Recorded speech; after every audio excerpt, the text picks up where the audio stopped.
Xin chào anh em.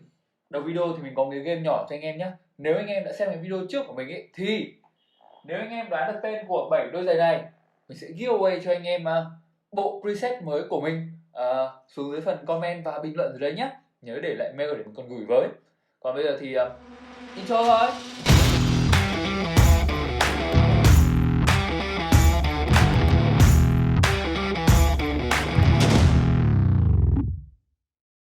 Rồi, trong video ngày hôm nay chúng ta sẽ nói về Lightroom và nhất là một vài mẹo mà mình dùng thường xuyên trong Lightroom nhưng mà mình quên mất trong video lần trước về Lightroom. Mình chưa nói với anh em. Nếu mà anh em chưa xem video về Lightroom cơ bản hay những cái mẹo trong Lightroom mà anh em cần biết ấy, thì mình sẽ để link video ở đây hoặc là ở dưới phần description nhé.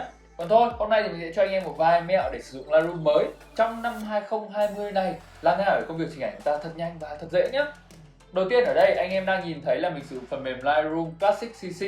Trong video ngày hôm nay thì mình sẽ nói chuyện với anh em về cả hai phần mềm, đó là Lightroom Classic CC và Lightroom CC. Tuy nhiên mình sẽ nói về Lightroom Classic CC nhiều hơn tại vì đây là phần mềm mà mình nghĩ là nhiều người đang sử dụng hơn. Thôi, bây giờ chúng ta sẽ bắt đầu nhé.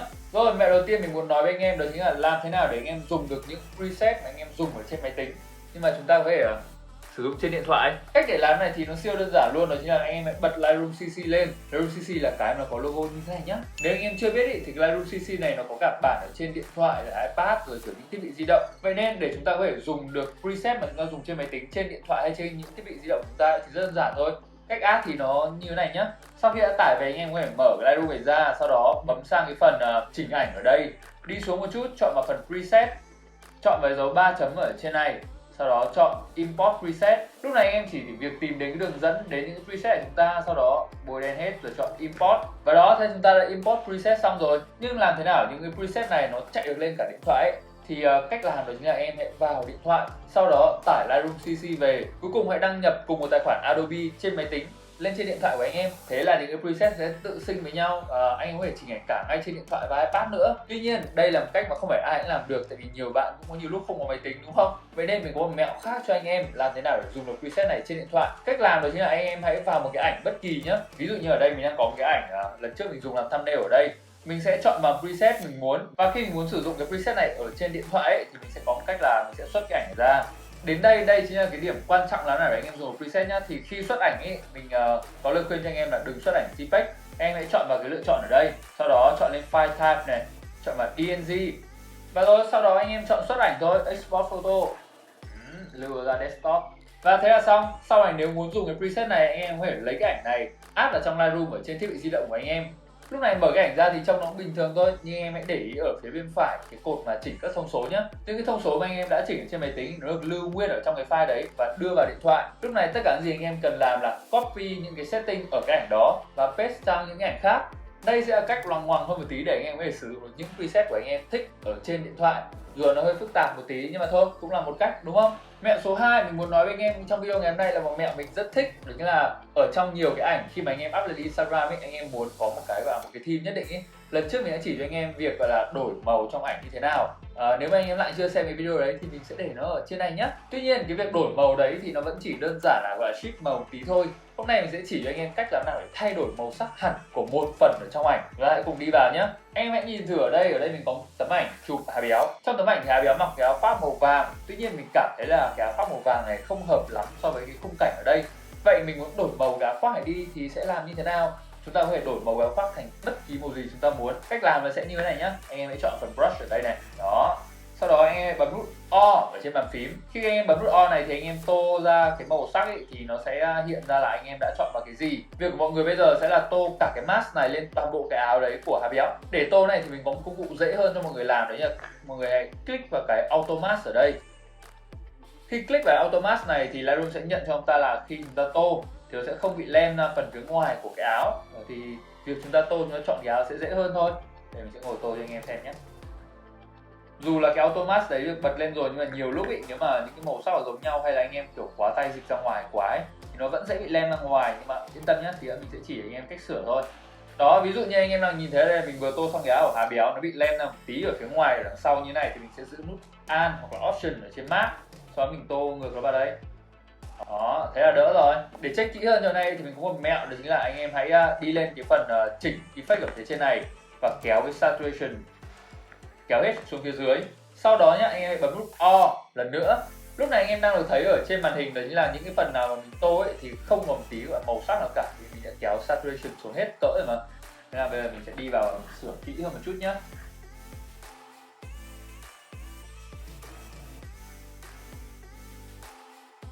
Rồi ok, thế là mình đã tặng tô xong chiếc áo của người mẫu của chúng ta ở đây. Bây giờ thì nếu các bạn nhìn đi thì cái áo này thậm chí là màu ghi, trông này cũng khá là thật rồi đúng không?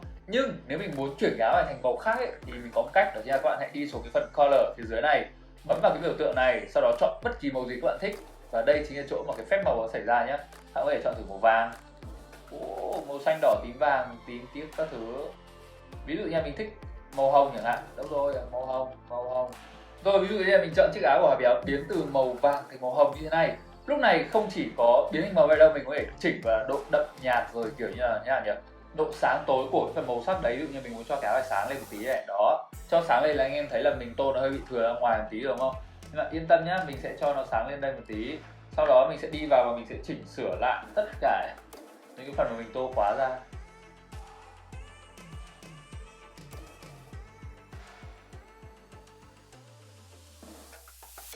Và rồi ok, thế mình đã đổi được hẳn màu của chiếc áo này rồi. Mình sẽ cho anh em xem before và after nhá.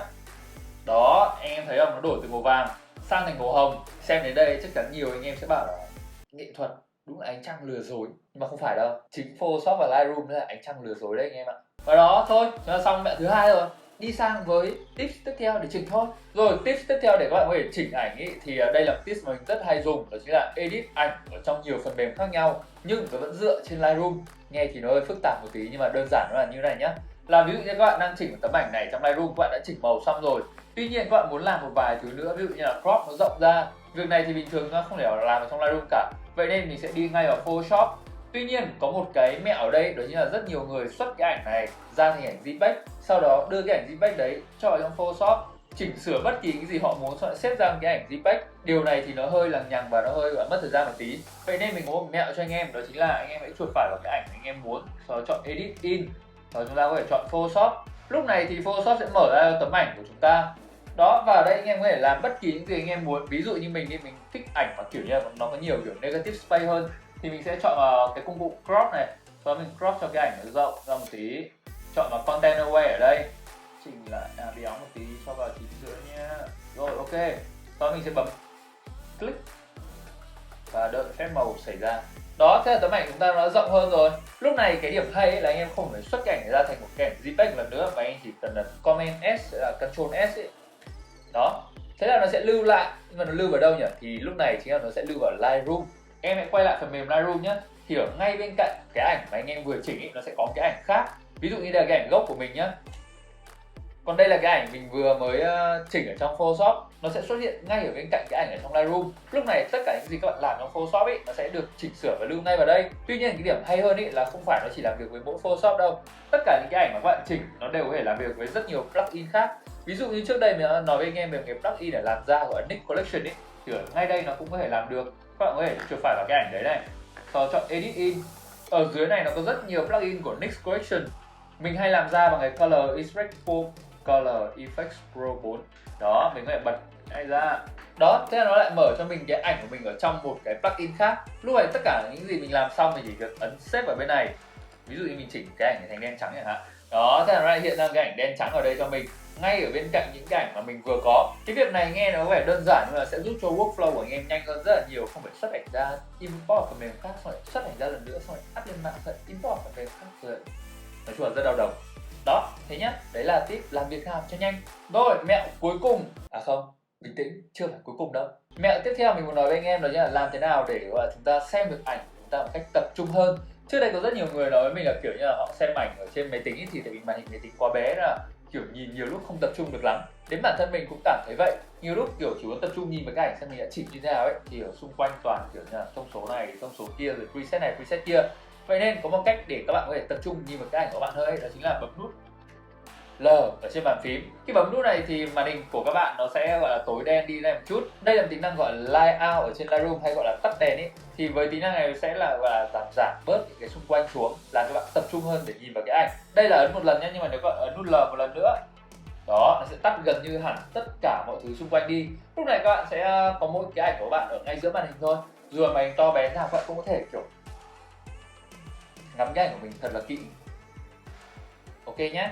Rồi đến với cái mẹo cuối cùng, đây là một cái mẹo rất đơn giản thôi nhưng nó rất cần thiết đối với tất cả mọi người. Có một điểm mà mình luôn nói với các bạn là khi các bạn xem một cái ảnh, các bạn chỉnh cái ảnh ấy thì các bạn phải để ý ngay đến một thứ, đó chính là đường chân trời. Dù các bạn có chỉnh cái ảnh kiểu đẹp như thế nào ấy, mà cái đường chân trời của các bạn nó không được thẳng ấy thì nó cũng sẽ gây hơi khó chịu cho mọi người một tí. Vậy nên hôm nay ở đây mình sẽ chỉ các bạn một cách để làm thẳng ảnh. Mình biết có nhiều bạn rất tự tin về việc là các bạn có thể kiểu bạn nhìn bằng mắt thường và các bạn biết là kiểu tấm ảnh để nó ngang bằng hay không ấy. Nhưng mà nếu các bạn không nhìn được như thế và nhất là các bạn không tin vào mắt của mình ấy, giống như mình vậy, thì mình có một cách cho các bạn, đó chính là các bạn hãy bấm vào cái ảnh ở đây nhé. Ví dụ đi với cái ảnh này của mình thì các bạn có thể nhìn thấy rõ là cái đường chân trời ở đằng sau này nó hơi bị chéo chéo một tí.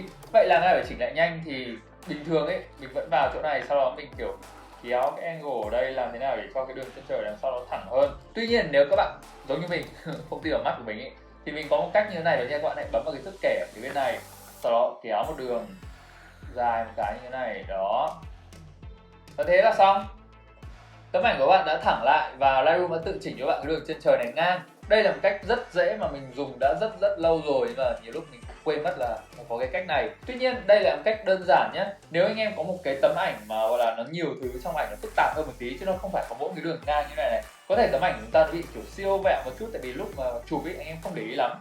Thì đây mình có một mẹo nữa cho anh em. Ví dụ với tấm ảnh ở bên này đi thì đường chân trời đúng là nó hơi vẹo một tí. Tuy nhiên ở trong ảnh ấy thì nó lại có rất nhiều và đường thẳng, đường ngang này. Vậy làm thế nào chúng ta có thể chỉnh được tấm ảnh này về đúng vị trí mà mình muốn, là kiểu như là mọi đường thẳng là nó nằm thẳng, mọi đường ngang là nó nằm ngang. Thì đây là cách cho anh em nhé.